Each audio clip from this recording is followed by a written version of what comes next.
Hello everyone, Radhe Radhe, जय श्री कृष्णा सभी को, जय माता दी। Welcome to blog. आप कैसे हो? आई होप अच्छे होंगे, मैं भी अच्छी हूँ। तो आप लोग खुश रहिए, मस्त रहिए, अपनी अपनी ज़िंदगी में आगे बढ़िए। तो बहुत धूप लग रही है इस वजह से मेरी आंखें नहीं खुल रही हैं। नहीं, इधर आओ। तो आज बच्चे भी साथ में, इस वजह से अंदर किचन में घुस रहे हैं। नहीं दिव्यांश, इधर आओ, जल्दी आओ। अंदर नहीं जाओ, बंदर कुछ आएंगे, जल्दी मारेंगी। जल्दी बंद करो, आ जाओ। इतने शरारती हैं बच्चे। बहुत धूप लग रही है और दुपट्टा में लेके नहीं आई, तो बहुत ज़्यादा देर तक रुक नहीं पाएंगे छत पे। बहुत ही ज़्यादा कपड़े डालने आई थी मैं ऊपर, तो इस वजह से लाइट भी चली गई है नीचे। तो आज मैं बता दूँ आपको, हम कहीं जाने वाले हैं और कल है शिवरात्रि। आपको पता ही होगा कल है शिवरात्रि, तो सभी को एडवांस में हैप्पी शिवरात्रि। कल बनाऊंगी मैं ब्लॉग, बनाऊंगी शिवरात्रि का भी। अभी तो मैं आज अपलोड कर दूंगी। तो ये ब्लॉग है ना, कल तक चलेगा, शिवरात्रि तक। तो आज हम कहीं जा रहे हैं, कहीं कहाँ जा रहे हैं मैं आपको बता दूं। अपने ससुराल जा रही हूँ मैं, घर पर। कल शिवरात्रि, इस वजह से देखते हैं कल हम कहीं मंदिर वगैरह जाएं, आपको दिखाएंगे, ज़रूर जाऊंगी तो मैं। तो कल आपसे मिलेंगे फिर शिवरात्रि को। और सभी को, मेरी फैमिली की तरफ से सभी को जो मेरी यूट्यूब फैमिली है, सभी को हैप्पी शिवरात्रि इन एडवांस। तो आप है ना, सच से बोल रही हूँ, बच्चे बहुत चोरी हो रहे हैं। यूपी में सबसे ज़्यादा अभी हो रहे हैं, दिल्ली में होते थे, अब तो इधर भी आ गए हैं। तो अपना बच्चों का ख्याल रखें। मैं बाहर बच्चों को नहीं निकलने देती हूँ अभी। अगर आपको बच्चों को खिलाना है तो सामने बैठिए आप और बच्चों को खिलाइए ऐसे, क्योंकि बहुत बच्चे चोरी हो रहे हैं यहाँ पे भी। इधर की साइड मैंने कुछ सुने हैं बात है, तो इस वजह से मैं सभी को बोल रही हूँ, अपने बच्चों को ख्याल रखो भाई। सब लोग स्कूल से आते, स्कूल से जाओ पहले, वैन से आ रहे, वैन से जाओ पहले, वहाँ पे खड़े हो जाओ, बच्चे आ रहे हैं आपको, क्योंकि अब ज़माना बहुत चेंज हो गया है। अपनी फैमिली का बहुत ही ख्याल रखना बहुत ज़रूरी है। तो चलो फिर मिलते हैं आपसे, हम नीचे जा रहे हैं। तो आप लोग बताना मैं कैसी लग रही हूँ। आज मैंने ब्लैक साड़ी पहनी थी, क्योंकि ये हल्की भी है और मतलब कंफर्टेबल भी है। कहीं भी पहन के जाओ तो, मुझे भारी साड़ियाँ होती हैं, मुझे पहनने में बहुत दिक्कत होती है। तो मैं हमेशा हल्कियाँ, थोड़ी अच्छे से हल्की वाली पहनती हूँ, जो बिल्कुल कैजुअल हो बिल्कुल। तो मैं कैसी लग रही है मेरी साड़ी और मैं कैसी लग रही हूँ, ज़रूर कमेंट में बताना। तो मैं रेडी हो गई थी और जल्दी जल्दी मैंने सारा काम निपटा के, जल्दी जल्दी फटाफट से, और मैं जल्दी से चल दी है। सब लोग चले गए थे बाहर गाड़ी में, मैं अकेली रह गई थी। तो मैं चल दी थी।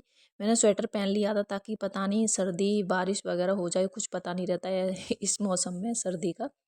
तो इस वजह से मैंने पहन लिया था अपना स्वेटर, और हम चल दिए गाड़ी में बैठ के सब लोग। मैं बैठी थी और दिव्यांश आगे बैठा था, मिष्टी पीछे बैठी थी। कभी कभी ये लोग पीछे चले जाते हैं, क्योंकि खेलने के बड़े बड़े हो गए हैं, इस वजह से। हम लोग चल दिए थे इटावा से ही, और इटावा से बाहर, मैं गली से बाहर निकल गए थे हम लोग। ITI चौराहे के पास हम आके फिर मैंने काट दिया था, क्योंकि फिर घर पहुंच गए थे हम लोग। घर पर मैं ले नहीं पाती हूँ क्लिप, क्योंकि ससुर वगैरह सब होते हैं, और वैसे भी तो मुझे शर्म भी लगती है, तो इस वजह से मैं नहीं ले पाती हूँ। पहुंच गई थी घर में सबके, और कपड़े चेंज किए सब कुछ। फिर मैंने खाना बनाया, थोड़ा सा अपने लिए ही बनाया था, क्योंकि पापा के लिए दावत थी, और मैंने अपने लिए ही बनाया था। फिर सुबह, कल की सुबह हो गई थी, आज थी शिवरात्रि, महाशिवरात्रि। तो मैं नहा ली थी, और सब नहा ली थी, पूजा भी कर ली थी मैंने। और आज मैंने साड़ी पहनी थी, क्योंकि पूजा के टाइम साड़ी भी पहनो ना तो अच्छा लगता है, और कुछ फेस्टिवल हो, मंदिर वगैरह जाओ तो और साड़ी पहन के तो ज़रूर जाओ। तो मैं घर में ही सूट पहनती हूँ, आज मैंने साड़ी पहन ली थी। दीदी भी रेडी हो गई थी, पूजा भी कराई थी दीदी, तो मैं भी। तो मैं पूजा करके सब फ्री हो गई थी, बस मैं बच्चों को दे रही थी दूध। सुबह सुबह बच्चे जाग गए थे, तो किचन में थी मैं, दीदी से बातें करते जा रही थी, किचन में दूध दे रही थी बच्चों को। फिर और थोड़ा सा काम था, वो दीदी जल्दी जल्दी फिनिश कर रही थी, क्योंकि हमको जाना था जल्दी सुबह काम, क्योंकि खाना बना नहीं था। हमारे घर पे सभी व्रत थे, बच्चों को छोड़ के, बस दीदी पापा मम्मी सब, मैं और ये भी, तो सभी व्रत थे। इस वजह से कोई भी खाना ही नहीं बना था, बच्चों के लिए बस बना था। और बच्चों को मैंने सोचा पहले दूध दे देती हूँ, सुबह सुबह जाग के बिस्किट और दूध पी लेते हैं वो। थोड़ा सा चाय मिला देती हूँ मैं।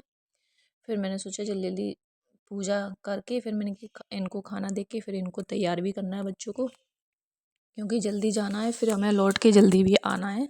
थोड़ा दूर है वो, दूर क्या आप जानते ही होंगे। यहाँ पे मम्मी का मायका भी है वहाँ पे, तो मम्मी के मायके में भी जाना है वहाँ पे। इस वजह से मैंने सोचा जल्दी दे, और पापा आ गए थे इस वजह से मैंने सिर पर डाल लिया था। अच्छा नहीं था, ससुर जी की ही लाज नहीं मारती मैं तो। मैं सही बताऊँ ना, मैं पूरे गांव के रूल्स या कुछ वो होते ना फॉलो करती हूँ। मुझे कायदे में ही रहना अच्छा लगता है। मैं जहाँ जैसा बन जाती हूँ ना वहाँ वैसा रहती हूँ। तो इस वजह से ससुराल में जाऊँगी तो ससुराल की तरह रहूँगी, और इधर आ जाती हूँ इटावा तो फिर मैं नॉर्मल रहती हूँ, जैसे यहाँ पर्दा तो है ही नहीं है कुछ। तो मैंने ये साड़ी पहनी है, कैसी लगी है? और ये मेरी साड़ी मेरी ननद ने दी है, बड़ी वाली ननद ने।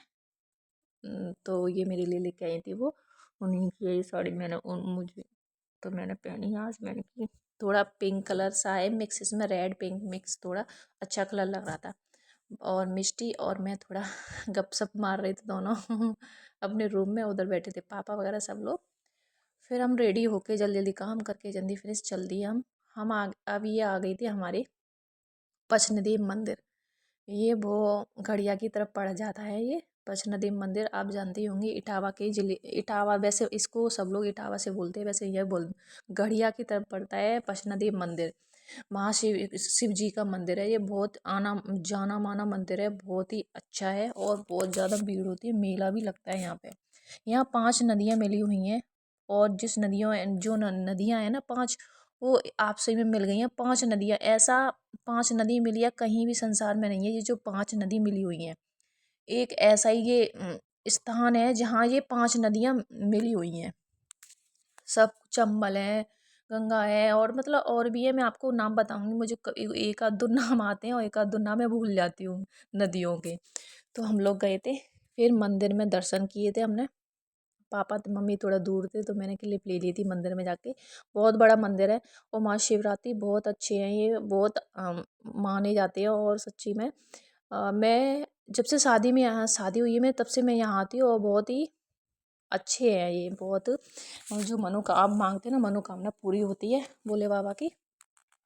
सब मेला भी लगता है यहाँ पे। वैसे हम देर में आए थे ना इसलिए भीड़ कम हो गई थी, सुबह सुबह बहुत भीड़ थी इसे यहाँ पे।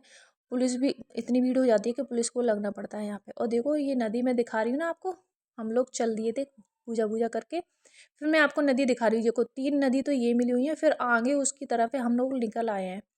ये आपको पेड़ दिख रहा है ना इधर की साइड में, ये पूरा डूब जाता है। इतनी जब आती है ना सुनामी सी और बाढ़ सी आती है जब पानी बारिश के टाइम पे, ये पूरा पुल है ना थोड़ा सा रह जाता है, इतना पानी हो जाता है यहाँ पे। तो बहुत ही ज़्यादा पानी भर जाते हैं, घर तलक डूब जाते हैं यहाँ के, इतना सारा पानी हो जाता है यहाँ पे। तो हम फिर वहाँ से निकल के उस मंदिर से निकल के फिर दूसरे मंदिर गए। वहाँ पे बहुत 2-3 मंदिर हैं जहाँ रास्ते में पड़ जाते हैं, बड़े बड़े मंदिर, खूब बड़े बड़े। इस मंदिर में आके फिर हमने दर्शन किए उनके, फिर आके फिर थोड़ी सी क्लिप ली। और यहाँ से देखो शीन आपको कितना सुंदर लग रहा है, और नदी नदी है ना इतनी अच्छी सी लग रही थी। ये यमुना है इधर से गई है यमुना, और नीचे बहुत खाई सी है, बहुत नीचे है। तो हमने मिस्टी को क्या इधर ही रहो गिर जाओगी नीचे। कितना अच्छा सीन लग रहा है। हम लोग मंदिर में रुके थे जहाँ, इसके सामने ही ये सीन है। इतना अच्छा लगता है यहाँ पे, आप घूमोगे भी नहीं और दर्शन करोगे ना बहुत अच्छा। आप कभी भी आओ इटावा उधर की साइड तो आप ये मंदिर जरूर जाना। वैसे किसी से मंदिर आसपास के भी नहीं, कोई नहीं पता है कि ये मंदिर क्या है, पर ये मंदिर बहुत ही जाना माना प्रसिद्ध है, बहुत ज़्यादा ही।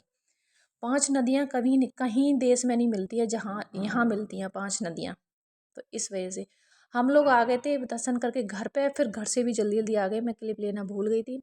मैं इटावा आ गई थी घर से भी, क्योंकि कल बच्चे का पेपर था, इस वजह से मैं घर पे आ गए थे हम शाम को 8 बजे तक 7 बजे तक।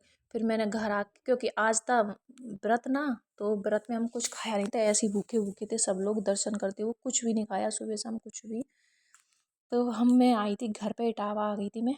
तो इटावा आके फिर मैंने आलू जल्दी से उबलने रख दिए थे, फिर आलू बनाया क्योंकि ये भी भूख लगी थी और हमने सुबह से कुछ नहीं खाया, चक्कर सा भी आया था, घूमते घूमते निकल गया सारा दिन। तो फिर मैंने जल्दी से आलू फ्राई किए थे व्रत वाले, और जल्दी जल्दी मैंने फिर आलू फ्राई करके मैं दिए थे। मेरी वीडियो देखते तो लाइक सब्सक्राइब ज़रूर कर दिया करो, क्योंकि जो जो वीडियो लगती है तो मुझे भी अच्छा लगता है, मोटिवेशन मिलता है। तो जो भी कमी होती है वो आप मुझे कमेंट में ज़रूर बता दिया करो। और मेरी वीडियो आगे बहुत देखा करो, लाइक सब्सक्राइब ज़रूर कर दिया करो, शेयर कर दिया करो भाई। और जो नहीं जुड़े हैं वो भी जुड़ जाया करो क्योंकि अच्छा लगता है, आप लोग मेरे मोटिवेशन देते हो, लाइक करते हो, तो मुझे भी अच्छा लगता है और मुझे काम करने में भी अच्छा लगता है। मैं थोड़ा, अगर काम होता है ना तो मैं भी थोड़ा डिमोटिवेशन हो जाती हूँ, तो ताकि मुझे अच्छा भी नहीं लगता है। तो इस वजह से जो भी मैं शॉर्ट वीडियो बनाती हूँ ना, वैसे बना देती हूँ। और कभी कभी ब्लॉग में एक दो दिन छोड़ के ही डालती हूँ, क्योंकि इतना टाइम नहीं हुआ, बच्चों के एग्ज़ाम भी चल रहे हैं, तो मुझे इतना टाइम अभी नहीं मिल रहा है। बच्चों को भी पढ़ाना पड़ता है, क्योंकि बच्चों की मेरी कोचिंग नहीं लगी है, मैं घर पे पढ़ाती हूँ।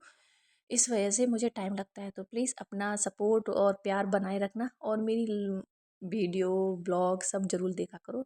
ओके, तो मेरे आलू फ्राई हो गए, तो आप भी खा लीजिए। चलो बाय बाय, फिर मिलते हैं।